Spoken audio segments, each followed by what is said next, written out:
Ja, dat zou het wel. Voor de wijswater.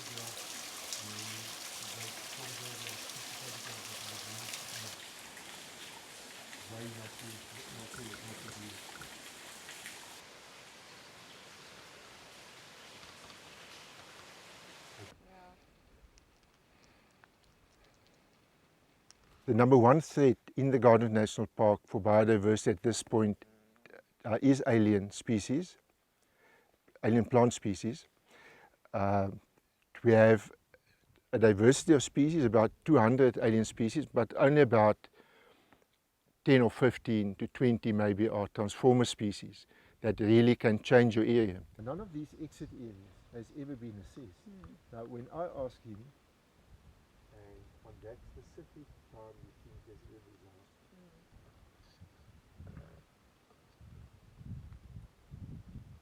Controlled.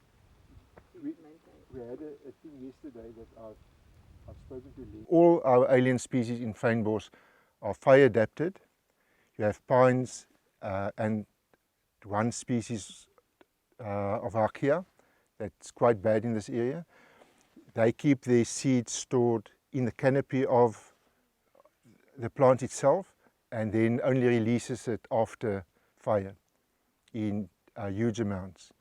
Then you have blackwood and blackwattle that have soil stored seeds of thousands per square meter, very long lived, 40 years to 100 years even, and they get stimulated by fire and come up in large amounts.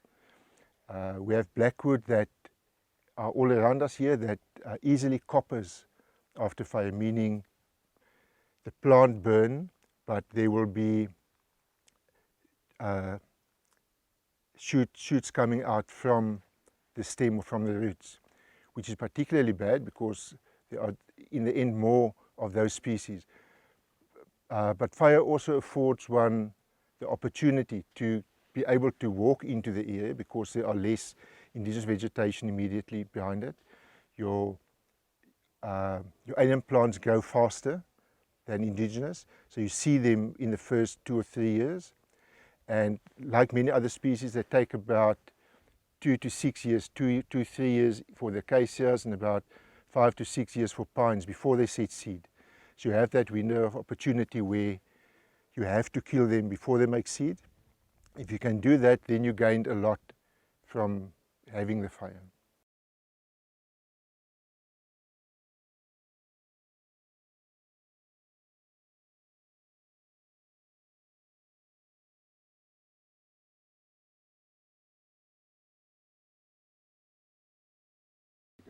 $300 a day because we pay 104. Okay. The importance of a big forest fynbos complex such as this being quite unique, and that even now we're still finding new species. So while we understand a lot of our biodiversity, there's a sense of awe and wonder still in a lot of these tucked away places. So just recently in the past two years or so, we found new species of plume moths, we found new species of flightless, sightless beetles just in the garden root forests.